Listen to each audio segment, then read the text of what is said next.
Pemirsa, Mendagri Tito Karnavian menyatakan kepala daerah harus waspada terkait pencegahan varian Omikron selama periode libur tahun baru.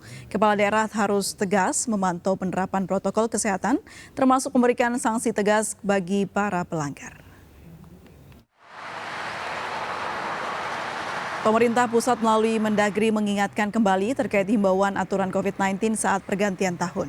Pemerintah daerah diminta menerbitkan perda yang juga memuat sanksi bagi pelanggarnya. Selain itu, Mendagri meminta kepala daerah kembali mengaktifkan PPKM Mikro, terutama bagi daerah-daerah tujuan liburan saat Nataru. Ini tadi sudah kita sampaikan kepada teman-teman kepala daerah, terutama bupati kuncinya sama wali kota, supaya mereka mengaktifkan kembali PPKM Mikro ini. Dan kemudian nanti saya sudah merintahkan Pak Dirjen Pendes, Pak Dr. Yusarto, selama Nataru ini kan jadi tujuan biasanya untuk berlibur, itu Jawa Barat, kemudian Jawa Tengah, Jawa Timur, Jogja, Bali, Lombok. Ini 5 daerah ini prioritas kita akan turunkan tim. Apakah PPKM Mikro lockdown-nya jalan? PPKM Mikro-nya jalan nggak? Karena kalau PPKM Mikro jalan, maka bisa bila ada kebijakan lockdown cepat bisa lakukan. Nah, yang jalan kita akan berikan penghargaan. Yang nggak jalan ya pasti kita tegur nantinya. Pemerintah pusat melalui Mendagri mengingatkan kembali terkait imbauan aturan COVID-19 saat pergantian tahun. Selain itu, Mendagri meminta kepala daerah kembali mengaktifkan PPKM Mikro terutama bagi daerah-daerah tujuan liburan saat Nataru. Seberapa efektif aturan mikro lockdown? Telah bergabung bersama kami Dr. Chesri Meher, Satgas Penanganan COVID-19 Bagian Perlindungan Nakes. Selamat sore, Dokter. Selamat sore, salam sehat untuk kita semua. Salam sehat, Dokter. Dokter, jumlah kasus Omikron per hari ini ada penambahan atau tidak? Sampai hari ini laporan masih 68 ya, belum ada penambahan. Baik, seperti apa kondisinya para pasien ini? Umumnya pada pasien ini gejalanya masih ringan ya, angka fatality rate-nya juga belum ada dilaporkan, di mana gejala-gejala yang dialami berupa sakit tenggorokan atau seperti gejala influenza biasa, belum ada mengarah yang keburukan selama laporan sampai dengan sore ini. Dok, bicara soal bagaimana varian Omikron ini bisa terdeteksi, seberapa akurat sebenarnya metode whole genome sequencing?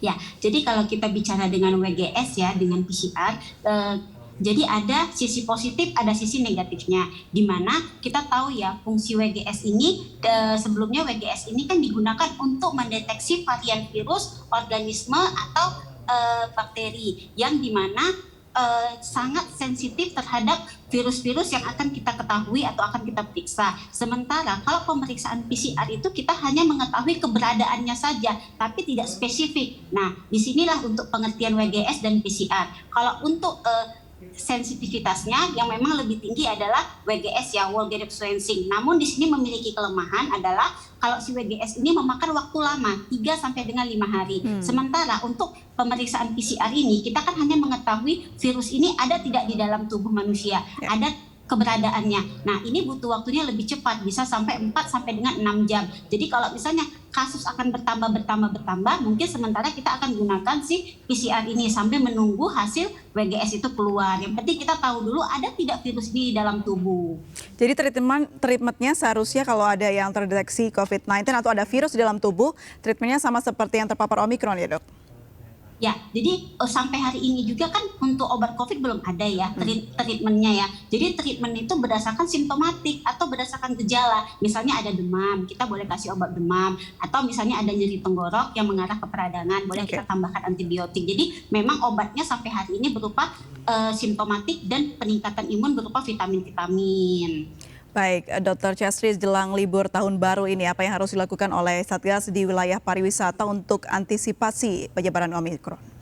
Ya, untuk mengantisipasi libur ini ya, yang ditakutkan adalah lonjakan kasus. Namun pemerintah telah mengeluarkan aturan khusus selama periode Nataru ini yang tertuang di dalam Inmendagri nomor 66 tahun 2021. Di mana Inmendagri ini berisi tentang pencegahan dan penanggulangan COVID-19.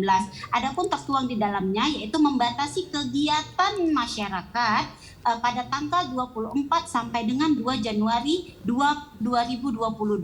Di sini termasuk ya ada kegiatan seni budaya dan kegiatan olahraga. Ya intinya dari surat Inmendagri ini menjelaskan bahwa tidak boleh ada keramaian. Segala aktivitas yang menimbulkan keramaian itu tidak boleh ataupun dilarang. Nah, selain itu juga dalam surat Inmendagri tersebut dikatakan bahwa menutup alun-alun dari tanggal 31 Desember sampai dengan 1 Januari 2022. Nah, kemudian selain itu juga adapun fasilitas-fasilitas publik atau tempat-tempat wisata yang dikunjungi itu tidak boleh daripada 50% serta harus mengaktifkan peduli lindungi itu diaktifkan, di mana satgas fasilitas publik itu juga harus bekerja sama dan si pengunjung juga harus kooperatif. Apabila ada yang tidak mau di-scan atau yang belum vaksin, satgas juga harus tegas untuk tidak memperbolehkan si pengunjung itu masuk ke dalam tempat fasilitas publik tersebut. Nah, yang terakhir adalah dalam Inmendagri ini dikatakan bahwa melakukan rekayasa dan antisipasi dari aktivitas pedagang kaki lima di pusat keramaian dan tetap menjaga jarak antara pedagang dengan pihak pembeli. Itulah yang memang Inmendagri nomor 66 inilah yang memang dikeluarkan sebagai antisipasi untuk lonjakan kasus pada libur Nataru ini. Baik dokter, apa himbauan bagi wisatawan yang tetap ingin berlibur dengan masih menyebarnya atau angka penyebaran COVID-19 varian Omicron masih tinggi? Ya, untuk saat ini ya kasus COVID-19 ini masih stabil ya dan rendah, namun bukan berarti hilang sama sekali. Saat ini pemerintah terus berupaya untuk mempertahankan kasus positif serendah mungkin. Oleh karena itu, upaya ini akan efektif jika masyarakat itu patuh, taat, dan disiplin. Nah, terapkan prokes termasuk mengurangi mobilitas dan berpartisipasi dalam vaksinasi COVID-19. Ingat, kunci mempertahankan menurunkan kasus COVID-19 secara nasional adalah menjaga protokol kesehatan. Lonjakan kasus yang telah kita lewati dan saat ini adalah tugas besar kita bersama untuk menjaga agar tidak kembali terjadi lonjakan kasus. Masyarakat tidak boleh lengah terhadap prokes dan ini tugas besar kita bersama juga untuk menjaga kondisi agar tetap stabil. COVID belum hilang walaupun angkanya sudah rendah. Adanya angka COVID masih ada walaupun angka penularannya masih sangat rendah. Namun tetap harus menjaga diri kita. Terapkan prokes dan dukung program vaksinasi. Baik, terima kasih Dr. Syasri Beher, Satgas Penanganan COVID-19 Bagian Perlindungan Nakes sudah bergabung dan berbincang bersama kami di MNC News. Salam sehat selalu. Salam sehat. Pemirsa, kami akan kembali usai jeda berikut, tetaplah di MNC News Now.